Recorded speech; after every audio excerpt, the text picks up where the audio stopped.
Driver यहाँ आ जाओ।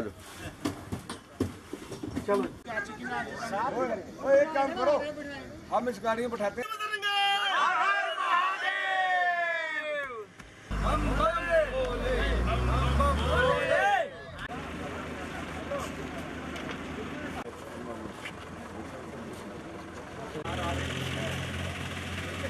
खुले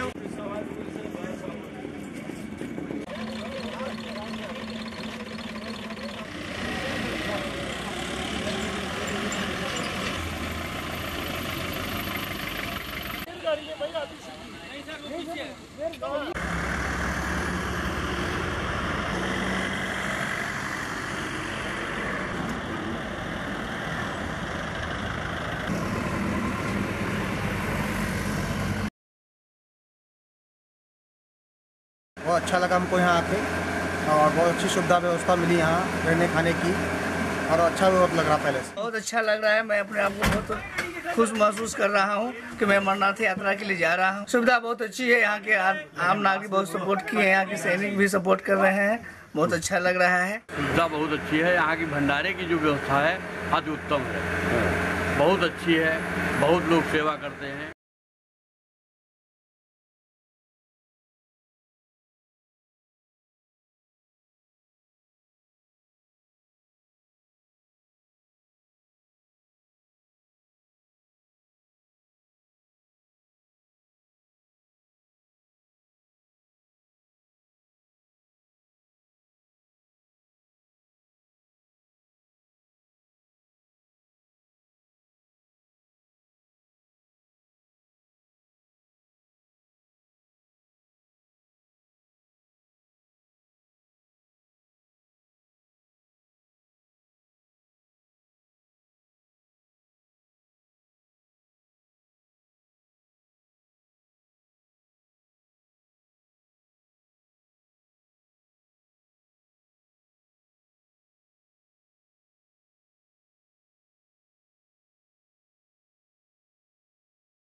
आदाब नाजरीन, आप देख रहे हैं दिन भर सनम एजाज के साथ हालात वाक़ात पर हमारी पहली नज़र। तो दिन भर में आज जाहिर सी बात है पहली नज़र रियासती असम्बली के GST पर बुलाए गए खसूसी इजलास पर ही रहेगी।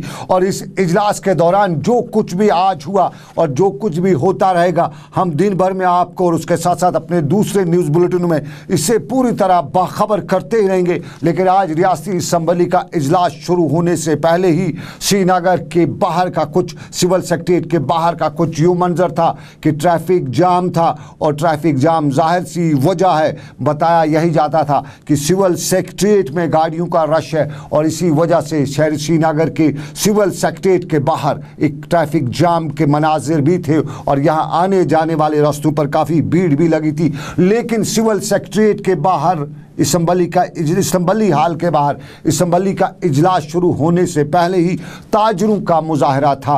और ताजरों का ये मुजाहरा आपको बताते चले कि ताजरों ने पहले ही बताया था कि वो आज असम्बली के इजलास के दौरान असम्बली घेराव करेंगे। और इसी घेराव की कोशिश करते हुए ताजरों ने श्रीनगर में एक जुलूस की सूरत में असम्बली सेक्रेटरीट की जानिब पेशकदमी की कोशिश भी की।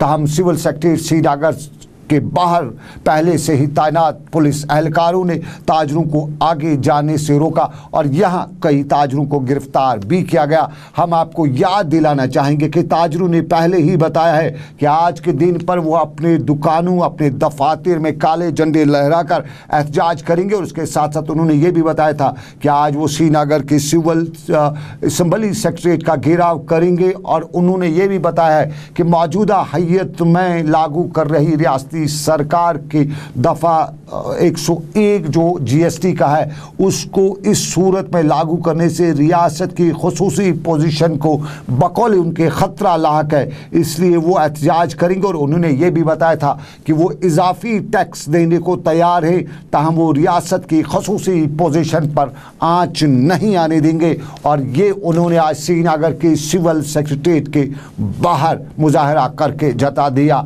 और यहाँ पर बताया जाता है कि कुछ की गिरफ्तारी भी आई।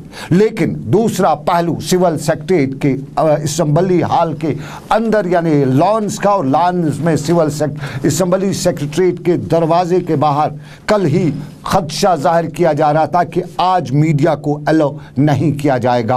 और ये सुबह सुबह असम्बली सेक्रेटरीट के मेन दरवाजे के बाहर उस वक्त भी देखने को मिला जब मीडिया से वाबस्ता एहलकारों ने इल्ज़ाम लगाया कि उन्हें अंदर नहीं आने की इजाज़त दी जा रही है। और उन्हें अंदर जाने की इजाज़त अगर दी जा रही है तो बिना कैमरे के, बिना मोबाइल के। और उस पर सहाफ़ी बरादरी से वाबस्ता लोग भी सरापा एहतजाज हुए, एहतजाज शुरू किया, बाइकआउट की बात भी की। और इस दौरान बताया जाता है कि असम्बली सेक्रेटरीट के अंदर हंगामा भी हुआ, लेकिन बाहर ये मामला भी सहाफ़ियों ने उठाया। और इसी मामले को ठंडा करने के लिए रियासत के इंफॉर्मेशन के वजीर चौधरी जुल्फ़िकार अली और उसके साथ साथ सीनियर लीडर PDP को और सीनियर वजीर अब्दुर्रहमान वीरी और असम्बली के स्पीकर खुद कविंदर गुप्ता भी बाहर आए और सहाफ़ियों से बात की और बताया कि उन्हें रोका नहीं गया है। कहीं न कहीं उन्हें बताया कि कहीं कोताही तो ज़रूर हुई है, लेकिन उन्हें इससे बिल्कुल इनकार किया कि उन्हें रोका नहीं गया। और यहाँ पर बातचीत के बाद मीडिया अंदर चला गया और यहाँ पर चौधरी जुल्फ़िकार ने मीडिया से बात करते कुछ को बताया। I request you people to kindly participate in the proceeding. अब मैंने जब रिग्रेट कर दिया, what's beyond that? What's beyond that? उसके बाद क्या है? और we request you. But you should not say that this is communication gap. So discussion has not begun yet on GST. You please come in and participate. आप अभी हम जो है okay. So we'll do one thing. We'll inquire into the matter. किससे कैसे हुआ? And we'll hold whosoever is guilty will take action.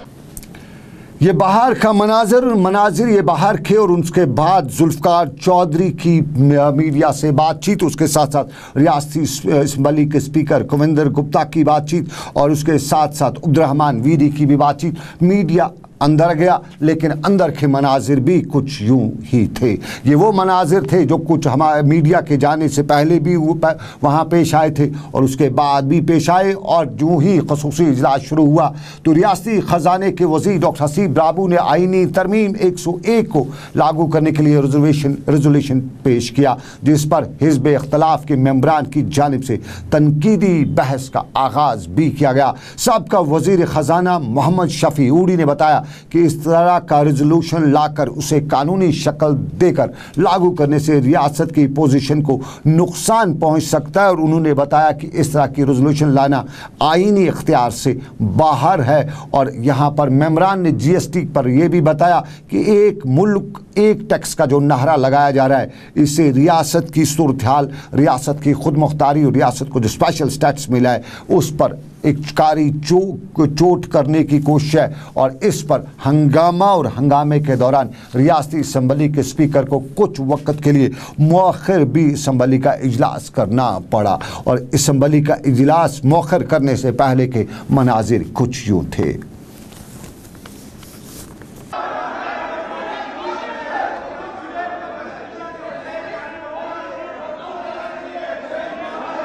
House adjourn किया जाता है। अब 2:30 बजे लंच के बाद इस जगह मिलेंगे।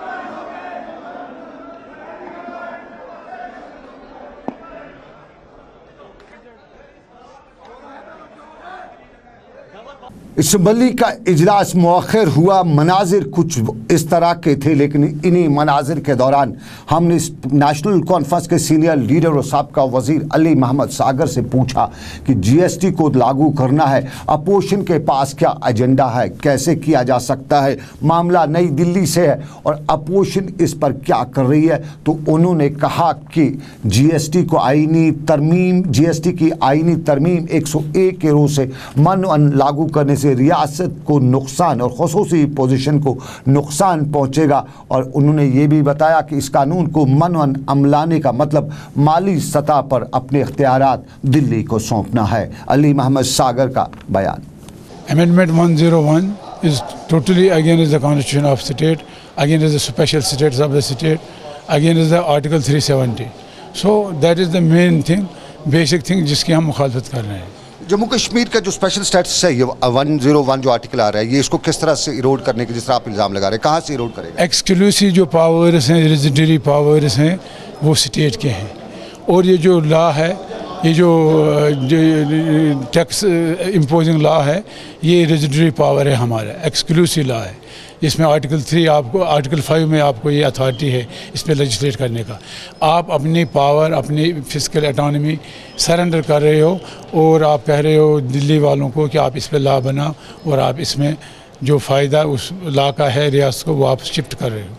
नेशनल कॉन्फ्रेंस के लीडर अली मोहम्मद सागर का बयान। लेकिन असम्बली के इजलास में जहां हंगामा हुआ, वहीं कानून साज कौंसिल के इजलास के दौरान भी हंगामा और तेज़ हंगामा हुआ।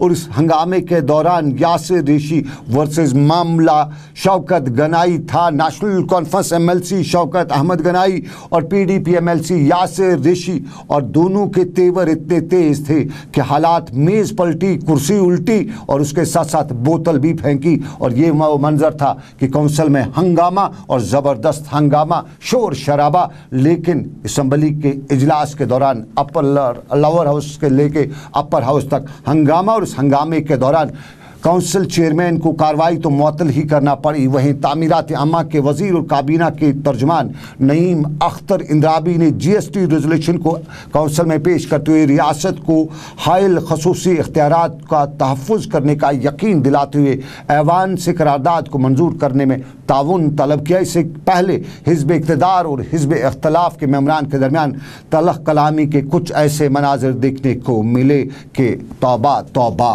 नेशनल कॉन्फ्रेंस के सीनियर लीडर और मेंबर असम्बली सोनावारी मोहम्मद अकबर लोन ने यहाँ बताया कि GST के मामले पर हुर्रियत लीडर सईद अली शाह गिलानी की राय से लगता है कि वो PDP को जमानत दे रहे हैं। और आपको ये भी बताते चलें कि सईद अली शाह गिलानी के हवाले से बयान बताया जाता है कि जिसमें उन्होंने कहा है कि कश्मीर के लोगों को GST या दूसरे ऐसे कवानीन के साथ कोई वास्ता नहीं है, लिहाजा GST भी उनके लिए कोई माने नहीं रखता है। ये सईद अली शाह गिलानी का बयान, लेकिन इस पर मोहम्मद अकबर लोन ने PDP और गिलानी को एक साथ मिलाने की बात भी की।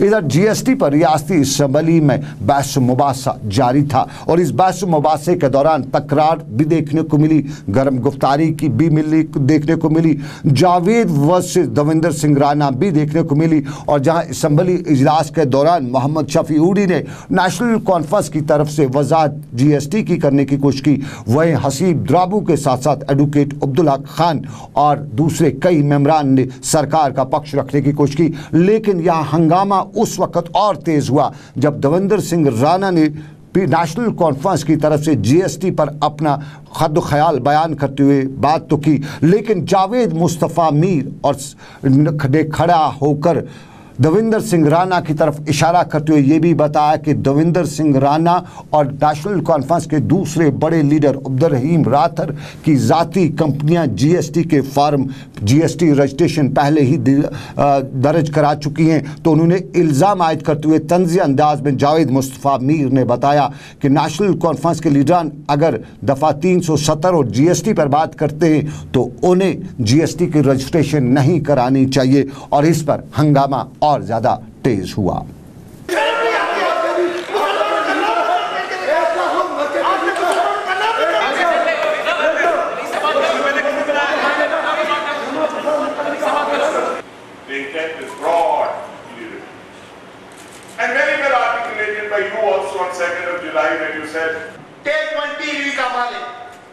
Mister Davinder Singh Rana, provisional ID number 01AACCT0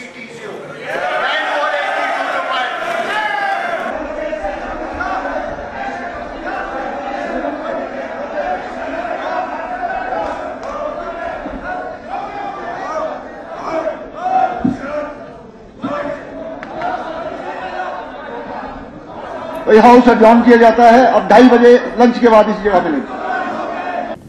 GST पर हंगामा और हंगामे के दौरान यहाँ पर जावेद मुस्तफ़ा मीर के साथ साथ इमरान रज़ा अंसारी ने भी GST के मामले पर अब्दुल रहीम राथर के साथ साथ दविंदर सिंह राणा पर इल्ज़ाम आयद किए और बताया कि कथनी और करनी में इन ख़ास तौर पे नेशनल कॉन्फ्रेंस के लीडरान का उन्होंने बताया कि बहुत ज़्यादा फ़र्क है और ये बात कहते एक बात है करते दूसरी बात है। और उसके बाद इमरान रज़ा अंसारी ने इजलास के ख़त्म होने के फ़ौरन बाद एक हंगामी प्रेस कॉन्फ्रेंस भी बुलाई जिस दौरान उन्होंने अपना इल्ज़ाम दोहराते हुए बताया कि फ़र्क है दोनों में।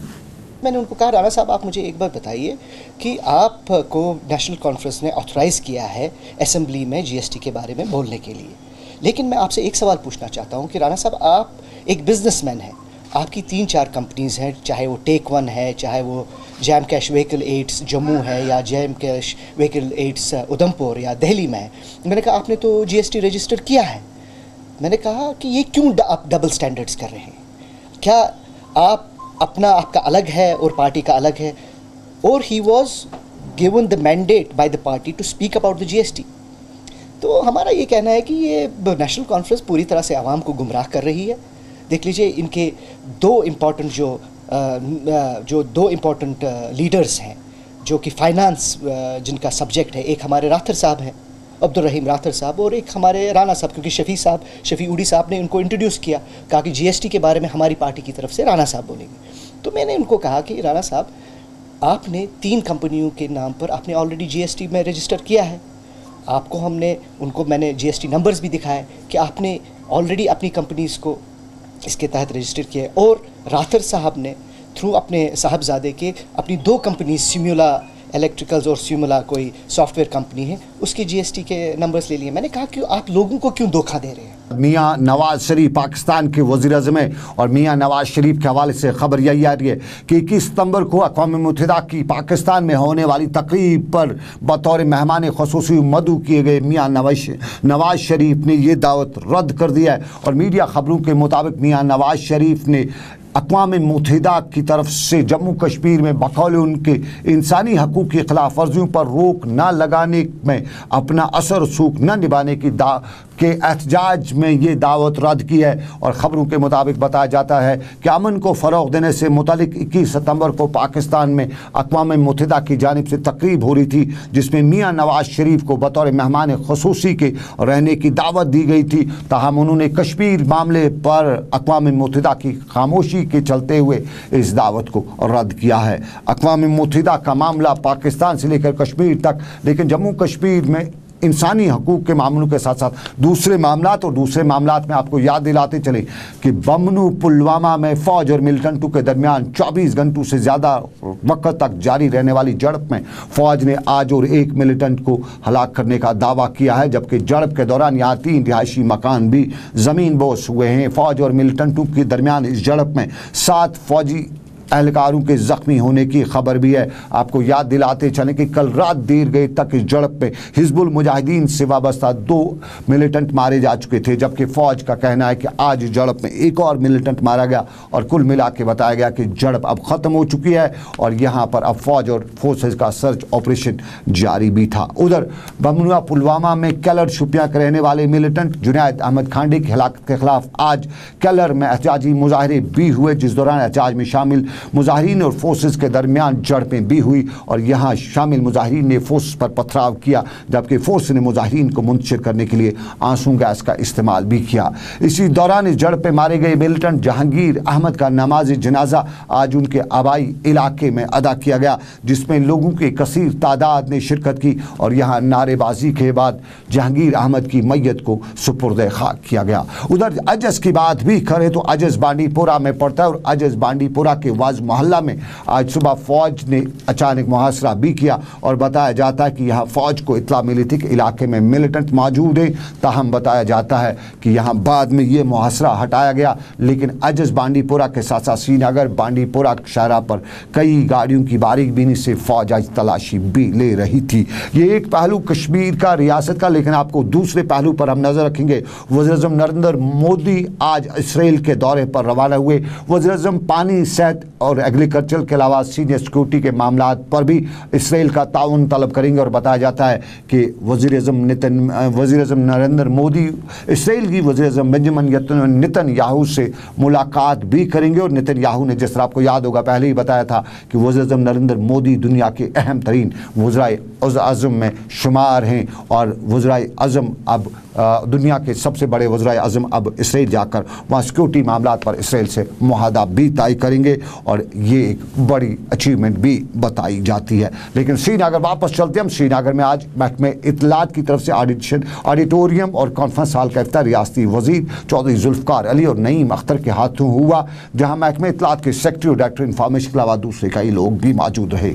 यहाँ इस तकरीब पर जहाँ मुकामी लोग भी बड़ी तादाद में मौजूद थे, वहीं महकमे इत्तलात की जानिब से रियासत के नादिर अखबारात की नुमाइश भी यहाँ रखी गई थी, जहाँ वो अखबारात भी रखे गए थे जो कभी नाम हुआ करते थे लेकिन वक्त की रफ्तार में गुम हुए हैं। इस मौके पर अपनी तकरीर में नईम अख्तर और जुल्फ़िकार चौधरी ने बताया कि रियासत की एक अपनी सकाफत और अपनी विरासत है जिसे देखने और समझने की ज़रूरत है। उन दिनों अखबार वाले तो बहुत कम ही होते थे, रहा है या आज भी है, शायद ही हम सब में से किसी को इतना। इधर रियासत में तलाक और मुख्तलिफ टीवी चैनलों पर तलाक पर हो रहे मुबासों पर तशवीश जताते हुए रियासती वुमेन कमीशन की वाइस चेयरपर्सन और साबका ब्रॉडकास्टर नईमा अहमद महजूर ने श्रीनगर में उलमा और एमाई मसाजिद के साथ आज एक मीटिंग करते हुए उलमा पर जोर दिया कि जहां खवातीन को हर मज़हब में बराबरी का दर्जा है, वहीं समाज के मुअज़्ज़िज़ और मजहबी उलमा की जिम्मेदारी है कि वह आवाम में इस तरह बेदारी पैदा करें। इस मौके पर उलमा ने भी अपने ख्यालात का इज़हार करते हुए बताया कि जहाँ मुआशरे पर जिम्मेदारियाँ आयद तो होती हैं, वहीं खवातीन को भी बाखबर रहने की जरूरत है। और नाज़रीन, आपको बताते चलें कि जम्मू कश्मीर पुलिस के सरबराह ने मुकामी मिलिटेंटों को तशद्दुद का रास्ता तरक करके घरों की वापस लौटने की अपील करते हुए बताया कि उनकी बाज़ाबादकारी के लिए कोई भी दकीका फर्द गज़श्त नहीं किया जाएगा। उन्होंने कहा कि पिछले कई माह से 54 के करीब मुकामी नौजवानों ने मिलिटेंट सफ़ों में जो शमूलियत इख्तियार की थी, ताहम मज़कूरा नौजवानों ने तशद्दुद को खैराबाद कहकर वापस घरों को लौट आए। उन्होंने कहा कि पिछले 27 वर्षों से 25,000 से ज़ायद मिलिटेंटों ने पुलिस के सामने सरेंडर किया है और अब वो खुशहाल खुशहाल ज़िंदगी गुजार रहे हैं। डॉक्टर SP वेद ने बताया कि वो भी एक वालिद हैं और वालिद होने के नाते उन्हें भी दिली रंज होता है जब कोई नौजवान मरता है। पुलिस सरबराह ने बताया कि तमाम मुकामी मिलिटेंटों को राह रास्त पर लाने के लिए तमाम अजला के SSPs और DIGs को अहकाम सादर किए गए हैं कि वो इस सिलसिले में इक़दाम उठाएं। मैं चाहता हूं कि इसी तरह से जो हमारे बाकी बच्चे बंदूक उठाकर दहशतगर्दी की गिरफ्त में आए हैं, वो रास्ता छोड़ के, वो जो दहशतगर्दी का रास्ता है उसको छोड़ के अपने घरों में वापस आए। JNK पुलिस एक उनसे भरोसे से वायदा करती है कि किसी को भी किसी किस्म की तकलीफ़ नहीं होगी। अगर उन्होंने कोई क्राइम नहीं किया होगा तो इन लड़कों को हम सही राह पर लाएंगे।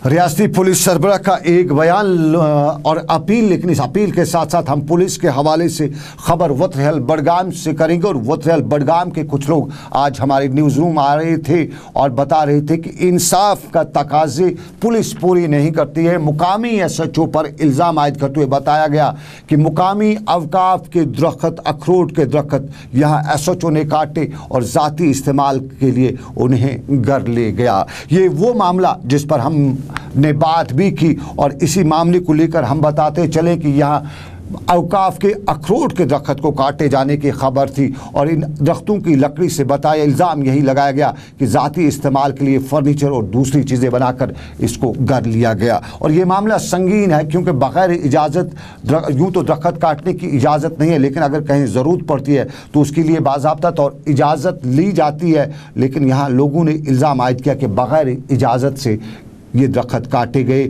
और ये अवकाफ की दरख्त थे। अखरोट का दरख्त था जो सालाना करीबन 30,000 की आमदन अवकाफ को देता था और उसके साथ साथ माहौलियात के लिए भी दरख्त ज़रूरी है और अखरोट का दरख्त। तो इस पर हमने जब SDPO खान साहब से भी बात की, हमने उनसे पूछा कि क्या है असल मामला, तो उन्होंने ये माना कि दरख्त काटा गया है। ताहम उन्होंने बताया कि इस दरख्त को काटने के लिए उन्होंने SDM से तहरीरी नहीं लेकिन ज़ुबानी इजाज़त भी ली है और उन्होंने लकड़ी के ज़ाती इस्तेमाल की तरदीद करते हुए बताया कि मज़कूरा लकड़ी को घरेलू इस्तेमाल में नहीं लाया गया है बल्कि इस लकड़ी को पुलिस लाइन्स बडगाम पहुंचाया गया है। तो मामला पुलिस का, गौर करिएगा, पुलिस ऑफिसर खुद मानते हैं कि दरख्त काटा गया है, तहरीरी उनके पास इजाज़तनामा नहीं है। अब पुलिस ने ज़ुबानी इजाज़तनामा कैसे लिया होगा ये सवाल अपनी जगह पे। जब पुलिस का SHO किसी के पास जाएगा और उसे बताएगा कि मुझे दरख्त काटना है तो वो क्या इनकार करेगा? ज़बानी तो वो इजाज़त देगा ही, लेकिन उसके साथ साथ कि इजाज़तनामा और वो भी सरसब्ज़ फसल देने वाले दरख्त का। अगर जो पुलिस का यही कहना है कि सूखा हुआ दरख्त था, लेकिन मुकामी लोगों का इल्ज़ाम यही है कि ये सरसब्ज़ लकड़ी का दरख्त नहीं बल्कि अखरोट का दरख्त था और अखरोट के दरख्त के हवाले से आम लोग यही कहते हैं कि ये बहुत ही कीमती लकड़ी और बहुत ही इस पर पाबंदी है आयद करने की। तो फ़िलहाल SSP बडगाम के नोटिस में ये मामला कि देखें SHO ने कैसे दरख्त काटा। जो SHO गैर कानूनी तौर पर दरख्त काट सकता है वो अवाम के तय किस तरह के दूसरे मामला समझाता होगा, सुलझाता होगा, यह जिम्मेदारी आपकी। लेकिन हैदरपुरा गलवापुरा के रहने वाले मुश्ताक अहमद गनाई के हवाले से भी SSP बडगाम ने बात दोपहर आज एक प्रेस कॉन्फ्रेंस के दौरान बताया कि मुश्ताक अहमद गनाई चंद रोज़ पहले लापता हुआ था, गुम हुआ था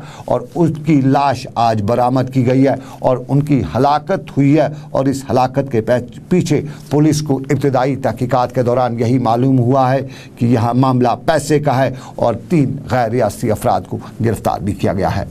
इस पूरी घटनाक्रम में, इस पूरी सीरीज़ में जो 2 बंदे इसके साथ और इन्वॉल्व थे, ये सारे के सारे लोग जो हैं वो टेम्परेरी वैली में है लेकिन रहने वाले जो जम्मू के हैं। एक बंदे का नाम मोहम्मद अशरफ है जो कि कोट बलवाल जम्मू का है, आज की डेट में जो प्रेजेंटली लथपुरा में रह रहा है। दूसरा बंदा जो है उसका नाम इमरान पोसवाल है, वो भी झज्जर कोटली जम्मू का है। ये खुद जो मेन अक्यूज़ है जिसका नाम जावेद अहमद है, जावेद अहमद पोसवाल, ये भी जो बंदा है जो झज्जर कोटली का है, एट प्रेजेंट ये पहलगाम में है। तो during the course of investigation फिर उन्होंने बताया कि हम इस बंदे को वहाँ पे बुलाया, उसके बाद इसको हम जंगल के एरिया में ले गए। मटन से कोई 11 किलोमीटर ऊपर एक जंगल एरिया था जहाँ पे इस बंदे को उन्होंने बड़ी बेरहमी से मार दिया और उसके बाद उसका पैसा लेके ये वहाँ से गायब हो गए। और मामला किसान मेले का, शेर Kashmir university of agriculture science and technology Shalimar में किसान मेले का आज एहतमाम किया गया, जिसका इफ्ताह ज़राअत और किसान बहबूद के मरकजी वजीर राधा मोहन सिंह ने किया। इस मौके पर उनके हमरा ज़राअत के रियासती वजीर गुलाम नबी लोन हांजूरा और ज़राअत महकमे के दूसरे अफसरान के साथ सुकास्त के अफसरान भी मौजूद रहे। और इस मौके पर मरकजी ज़राअत के वजीर ने बताया कि ज़री शोबे की जदीदकारी मज़कूरा शोबे के लिए फ़रोग़ मज़कूरा शोबे के फ़रोग़ के लिए काफ़ी ज़रूरी है। और उन्होंने कहा कि इस मेले का मकसद वादी की किसानों को ज़री शोबे की जदीदकारी से मुतल्लिक़ जानकारी फराहम करना है। इस मौके पर सब्ज़ी और दूसरे फलों के मुख्तलिफ स्टॉल्स भी यहाँ लगाए गए थे। मरकज़ी वज़ीर ने बाद में रियासती वज़ीर आला महबूबा मुफ्ती से भी मुलाकात की। और आपको नाज़रीन बताते चलें कि पुलिस पब्लिक स्कूल बारामूला में तालिब इल्मों की जानिब से शजरकारी मुहिम का आज आगाज़ भी किया गया, जिस दौरान स्कूल में ज़ेर तालीम 40 करीब तालिब इल्मों ने पौधे लगाकर मुहिम की शुरुआत की। इस मौके पर SSP बारामूला और स्कूल इंतज़ामिया भी मौजूद थी। मीडिया से बात करते हुए SSP बारामूला ने बताया कि इस मुहिम का मकसद तालिब इल्मों में माहौल के हवाले से इल्मियत और बेदारी को पैदा करना है, ताकि बच्चे आगे जाकर माहौल की खुद हिफाजत कर सके। उधर ईस्टर्न तरक्याती कमिश्नर डोडा की जानिब से बिमल इलाके में आज एक अवामी दरबार का इनेकाद किया गया, जिसमें महकमे तालीम, ज़राअत, बागबानी के दूसरे महकमों के अफसरान के अलावा मुकामी लोगों ने शिरकत की। और यहाँ पर साल 2016-17 के लिए इलाके में तजवीज़ करदा तरक्याती कामों के हवाले से तबादला ख्याल किया गया। और यहाँ पर ईस्टर्न तरक्याती कमिश्नर ने अफसरान पर जोर दिया कि वो जारी तरक्याती कामों में सूरत लाएँ, ताकि मुकर्रर वक़्त पर इन कामों को मुकम्मल किया जा सके। और आपको नाज़रीन मुजाहिरों की बात भी करें, आज महकमे जंगलात डिवीजन सिंध में काम करे टेलीविजन और नीड बेस मुलाजमीन ने श्रीनगर की प्रेस कॉलोनी में एहतजाजी मुजाहरा किया। और एहतजाज में शामिल मुलाजमीन का कहना था कि पिछले 6 महीने से वो तनख्वाहों से महरूम है और उन्हें मुश्किलात का सामना करना पड़ता है। और ये भी उन्हें बताया कि सरकार को कई बार इस हवाले से बताया गया, लेकिन सरकार है कि मामले पर टस से मस नहीं हो रही है।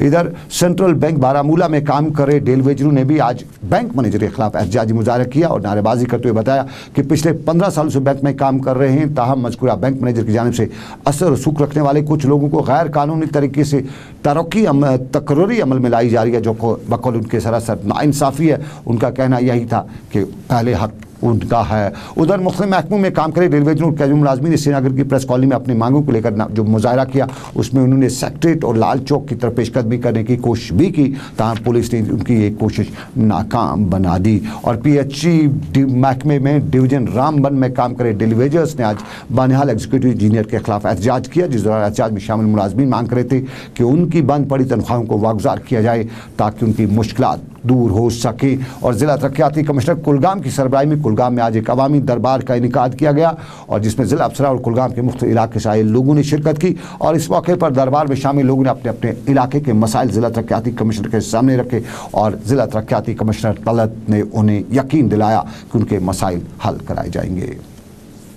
और नाज़रीन, चलते चलते आपको बताते चलें कि वादी लोलाब की एक बड़ी समाजी सियासी शख्सियत हाजी अब्दुल गफ़ार रहतर साकिर टिक्कीपुरा लोलाब आज सुबह इंतकाल कर गए हैं।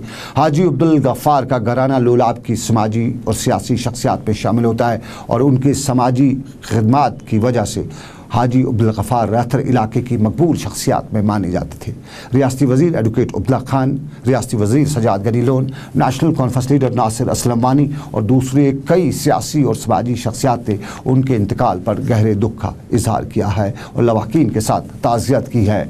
गुलिस्तान टेलीविज़न भी मरहूम अब्दुल गफ़ार के लवाकीन के साथ ताज़ियत करते हुए दुआ करता है कि रब कायनात मरहूम को करवट करवट जन्नत नसीब करे, आमीन। तो इसके साथ ही आज का ये दिन यहीं पर अख्ताम पजीर हुआ चाहता है। अपने मेज़बान सनम एजाज को इस वादे के साथ दीजिए इजाज़त, घर खुदा लाया फिर करेंगे आपसे मुलाकात। आप रखिए अपना ख्याल, अल्लाह हाफिज़।